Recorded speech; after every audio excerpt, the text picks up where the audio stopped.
I'd like to thank Brenda.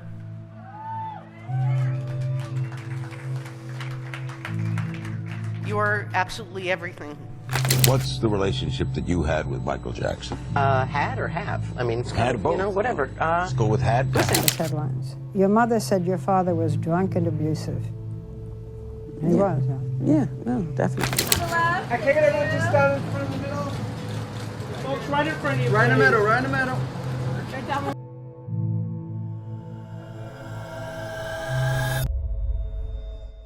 Macaulay Culkin's rise to fame as the star of Home Alone made him a household name, but his life was far from glamorous behind the scenes. From a controlling father to Hollywood executives who tried to exploit him, Culkin's childhood was filled with pain. For years, he stayed silent, choosing to walk away from acting and live life on his terms. Now, Macaulay has broken that silence. In a moment that sent shockwaves through Hollywood, he openly confronted those who abused and mistreated him. With years of built-up frustration finally unleashed, he ensured the world knew exactly what he endured. His bold stance has reignited discussions about the dark side of child stardom and how Hollywood has failed its youngest stars. You know, I don't know, it's a little crazy, and I kind of have taken a step back from the whole thing because it is a bit of a circus, and you know, if the same thing was happening to me, I wouldn't want to drag him into it, and vice versa. So I try my best to keep a distance from it, but like I said, he's still a friend of mine. If they asked you to be a character witness, would you appear? I guess so, but I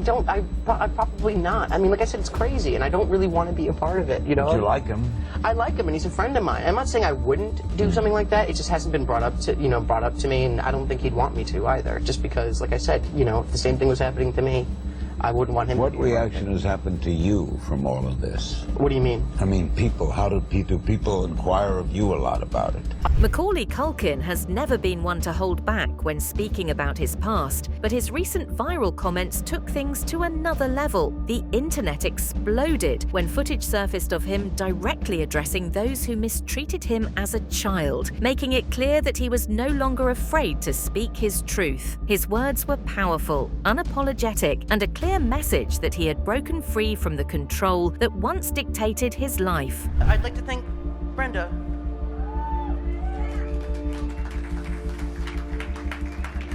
You are absolutely everything. You're my champion.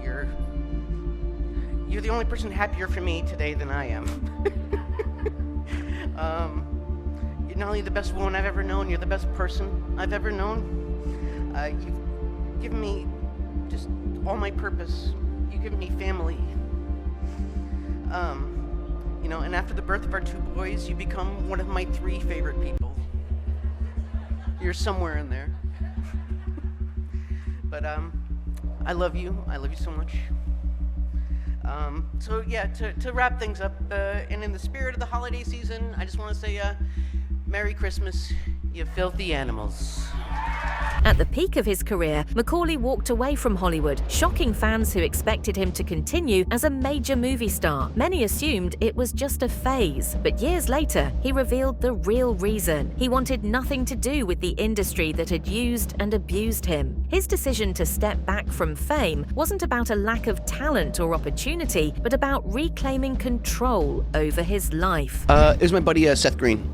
He wrote and directed a movie, and so he asked me to do something in it, and you know, like because I don't really pursue acting like at all, kind of thing. And I'm not saying it was a favor or anything like that, but at the same time, it was like, yeah, like sounds like fun. So it's a cool cast. It's like him. He's in it. Breckin Myers in it. Brenda Song. Me. So do you just like do whatever you want these days and just occasionally act when it comes up? Yeah, if it comes up, like, you know, if it's a cool, like, neat little gig or something like that, like, yeah, sure. But like I said, I don't pursue it in any kind of, like, any way. Like, I don't have agents anymore and things like that. Is that like, because you're just not interested, or? Yeah, kind of not interested. I don't really like the pursuit of it. You know, like, yeah, like what it takes the whole process, to auditions, exactly. meetings, I don't like being on the circuit kind of thing. Looking, yeah. So, but yeah, no, I you know, I write a lot, I paint a lot. Like, I just kind of always have like some kind of projects. And then also, like I said, we got the website, bunnyears.com. Throughout the years, Macaulay has been dragged into controversies surrounding his friendship with Michael Jackson. When Leaving Neverland attempted to suggest wrongdoing on Jackson's part, Culkin was among the first to defend him. He made it clear that he was never harmed and that Michael was one of the only people in Hollywood who treated him like a kid. Despite years of speculation, Culkin has remained unwavering in his support for Jackson, proving that not everyone in Hollywood had terrible intentions. Had or have? I mean, Had both. you know, whatever. Let's go with had to Listen, have. no, he's a good friend of mine, and he still is. I mean, everything that's going on, I mean, it's unfortunate. It's an unfortunate situation for everyone involved, and you know, How did you first get to meet him? I first met him, he kind of called me randomly, like out of the blue. He was just kind of like, hi, it's Michael. And I was like, hey. And the thing This is was after Home Alone? This is after Home Alone. I actually had met him before I was doing Nutcracker at Lincoln Center. I was playing Fritz, and he came Oh, did you? backstage one day, and I actually met him very briefly. And he kind of recognized me because it was after I'd done Uncle Buck, and so he kind of mentioned something. And then he calls me up kind of out of the blue, and it's kind of just this weird random thing. And he was like, why don't you come over to my house? And the thing is, I didn't react to him the way most people did. Most people were like, Michael Jackson. And, you know, I mean, he was a god to people. And to me, he was, you know, I knew he was a pop singer, but beyond that, you know, I wasn't one of the fans. I think that's one of the reasons why we connected, was the fact that, you know, believe me, I call him a jerk all the time. I call him a fathead. Is that he's not very good at explaining himself, and he never really has been, because he's not a very social person. I mean, you're talking about someone who's been sheltered and sheltering himself also for the last, like, 30 years, or, you know, and so he's not very good at communicating to people and not very good at conveying what he's actually trying to say to you. And so when he says something like that, you know, people, you know, he doesn't quite understand why people react the way that they do. Why do you think he likes young people so It's because it's the same reason why he liked me, was the fact that I didn't care who he was. That was the thing. I talked to him like he was a normal human being. And that's what, and kids do that to him, because he's not, I mean, he's Michael Jackson, the pop singer, but he's not the god of, you know, the king of pop or anything like that. He's just, you know, a guy who's actually very kid-like himself and wants to go out there and wants to play video games with you. Did your parents encourage it? They weren't against it. You know, it wasn't like they encouraged it or like pushing me upon it. It was just kind of like I wanted to hang out with him, and they were fine with it. So what do you make of what he's going through now? Like, you know, like I said, it's unfortunate, and you know, it's a circus right now. Macaulay found himself at the center of various conspiracy theories, even after leaving Hollywood. Some suggested Home Alone had hidden messages, while others painted him as a washed-up former child star. He eventually decided to set the record straight and address the bizarre rumors head-on. His ability to laugh at the absurdity of these stories shows how much power he has taken back from those who once controlled him. It was my Velvet Underground cover band. Yeah. We replaced all the lyrics with pizza.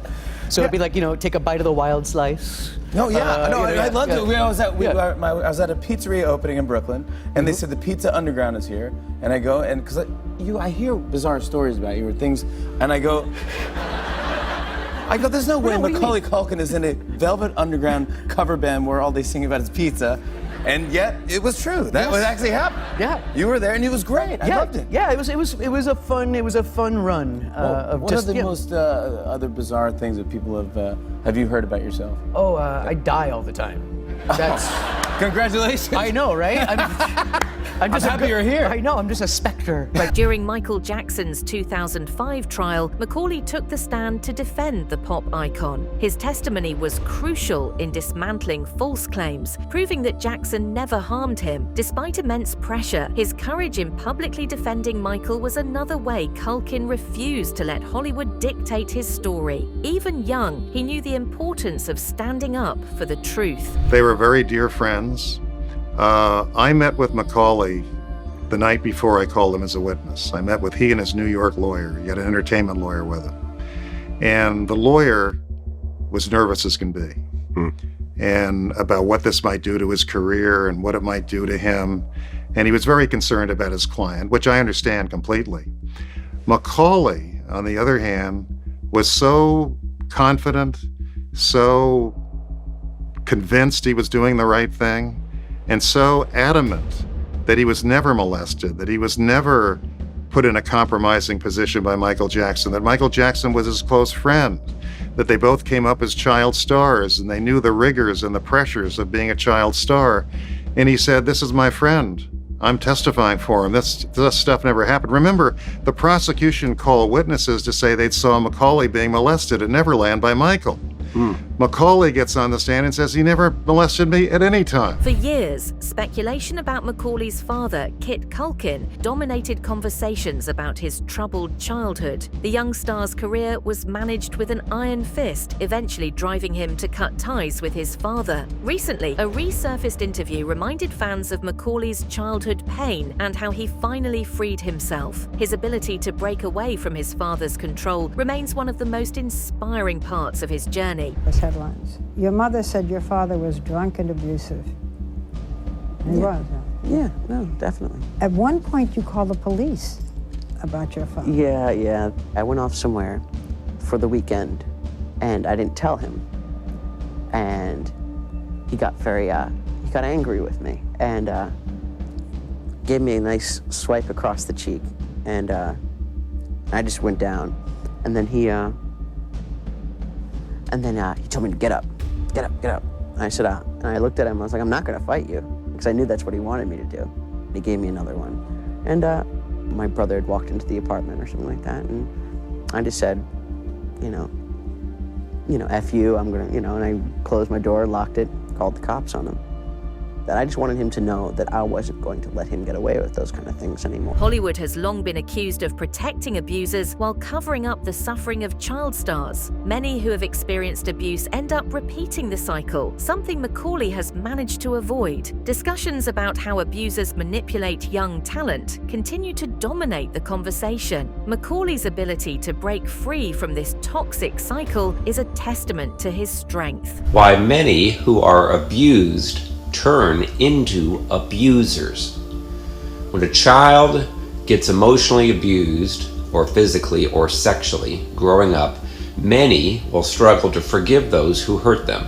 So they will end up hearing thousands of demonic spirits and thoughts every day, speaking to them in their minds, causing them torment and to be angry, bitter, wanting justice, and even plotting revenge against those who hurt them. Others are going to feel alone, sad, even depressed. Makes it very hard to forgive so that they can be healed and delivered. Romans chapter 12, verses 17 through 19 says, "Never pay back evil with more evil. Do things in such a way that everyone can see you as honorable. Do all that you can to live in peace with everyone. Dear friends, never take revenge. They will now become the abuser and take out all their pain on their current relationships." So it's a repetitive cycle that needs to get broken through true forgiveness from your heart. If we do not forgive everyone from our hearts, we will be turned over to the tormentors, which are demons, and then abuse our own spouse and children and pass it on to others. Matthew chapter 18, verses 21 through 35. So, I have a book called Freedom from Soul Wounds and Demons. It's been helping thousands and thousands of people around the world to get their wounds healed, to forgive, to get delivered from their demonic spirits, and actually have peace and change and have joy. That book's called Freedom from Soul Wounds and Demons. It's available on Amazon in paperback, Kindle, and Audible. It's also available in Spanish. And if you're interested in having me take you through a personal session of healing and deliverance. After leaving Neverland attempted to drag Macaulay into its narrative, many were reminded of how easily Hollywood turns on its own. People close to Culkin have repeatedly defended him against false claims, proving that he has been a target for years. It's clear that the media has played a significant role in shaping and often misrepresenting his story. I knew straight away that things were different. First up, when we got there, they said that the Oakwoods had not been paid for. I needed to give them a credit card. And I'm like, no. They said, well, you have to give me a credit card till we can sort it out tonight. And that was unusual for them. They usually had us pretty well looked after. Michael had talked about bringing him to do the black or white video. And then they called and said, we're going to rent you a car so that you can drive yourself to the studios, which was unusual as well. And then when we got to the studios to do this, then we realized why. I believe the first time we saw each other after we moved was his black or white music video, which I was going to dance in. Macaulay Culkin has slowly returned to the spotlight on his own terms, despite everything. From receiving a star on the Hollywood Walk of Fame to making rare public appearances, he has reclaimed his place in the industry without letting it control him. His journey is proof that he has won on his own terms. I can't get everyone just down in front of the middle. Folks, right in front of you. Right in the middle, right in the middle. Right down the line, right here. Oh, here you go. And then there, to the left, looking a little to the left. And one more time in the middle, please. Down here, guys on the right. Guys, one time in the front, please.